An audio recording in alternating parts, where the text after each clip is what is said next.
Manggarai, bagi ratusan ribu komuter Jabodetabek, ini adalah jantung mobilitas mereka.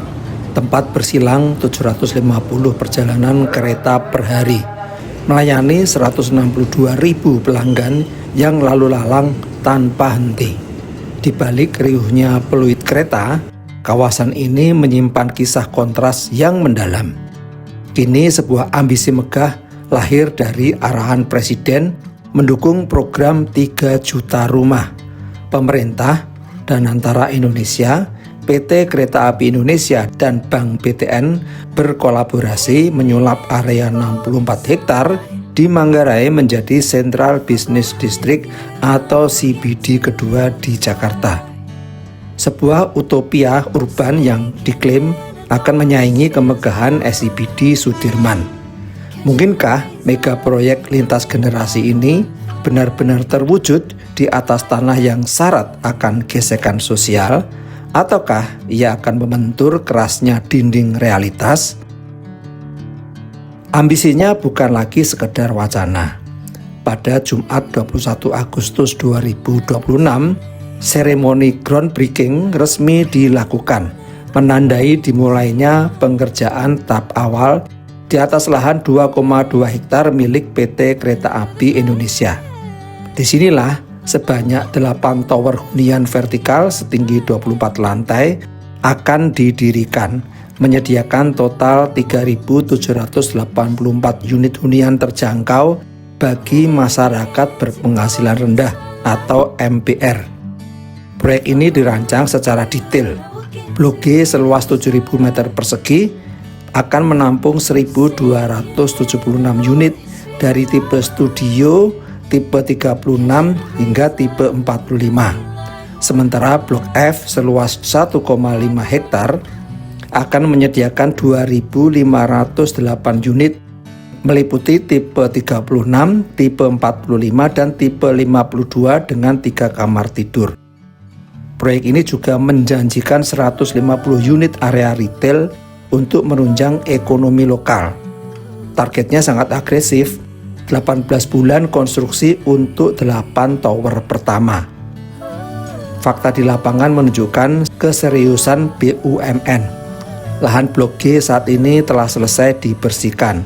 Seng-seng pembatas telah berdiri kokoh, material konstruksi sebentar lagi berdatangan dan pengerjaan pondasi akan segera dimulai.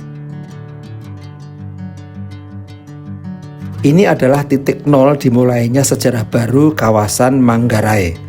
Namun, pengerjaan di atas lahan seluas 2,2 hektar ini barulah tahap awal.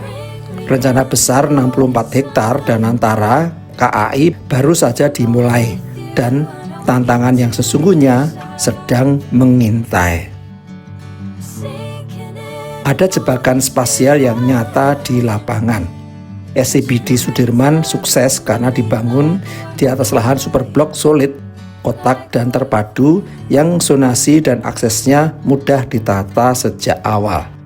Sebaliknya, wilayah perencanaan 64 hektar di Manggarai berbentuk linear, memanjang mengikuti jalur rel kereta tersibuk di Indonesia.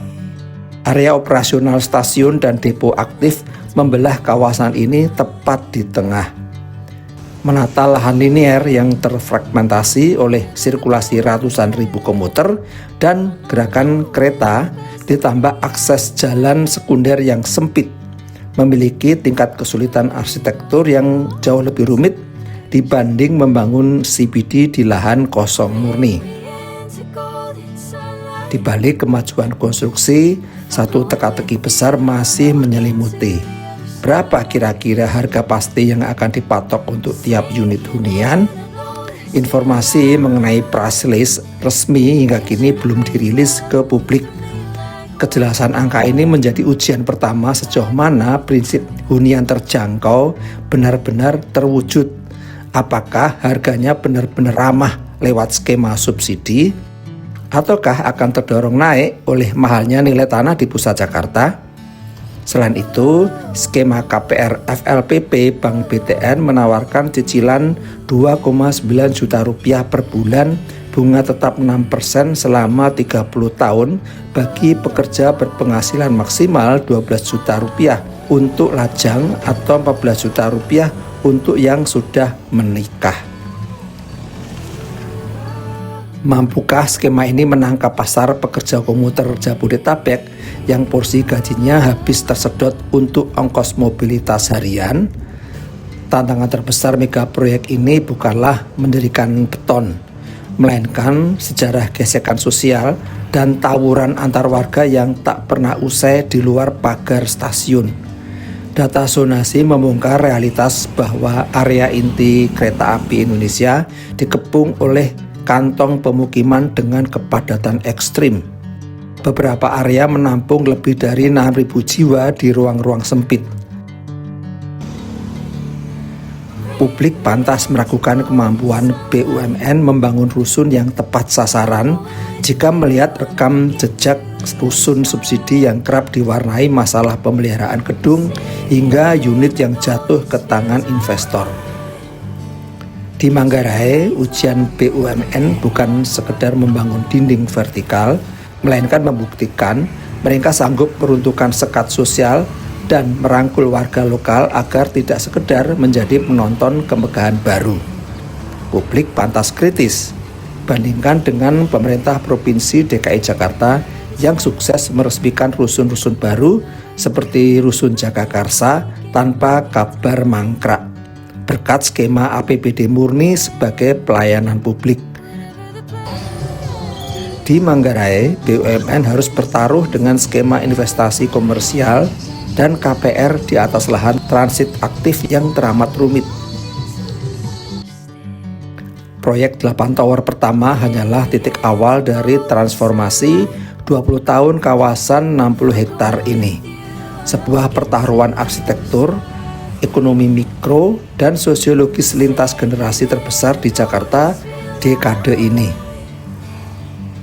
Akankah konsorsium BUMN sanggup meniru disiplin eksekusi pemerintah Provinsi DKI Jakarta atau justru tergelincir dalam skema bisnisnya sendiri? Waktu yang akan menjawab. Konon 12.000 orang sudah antri untuk mendapatkan unit rusun MPR. Proses membeli 2 tahap. Tahap pertama untuk mendapatkan NUP atau nomor urut pendaftaran. Tahap kedua verifikasi apakah benar-benar tidak punya rumah. Hal ini untuk memastikan bahwa pembeli adalah betul-betul akan menghuni, bukan investor yang akan dijual lagi. Akad kredit akan dilakukan setelah progres bangunan mencapai persentase tertentu.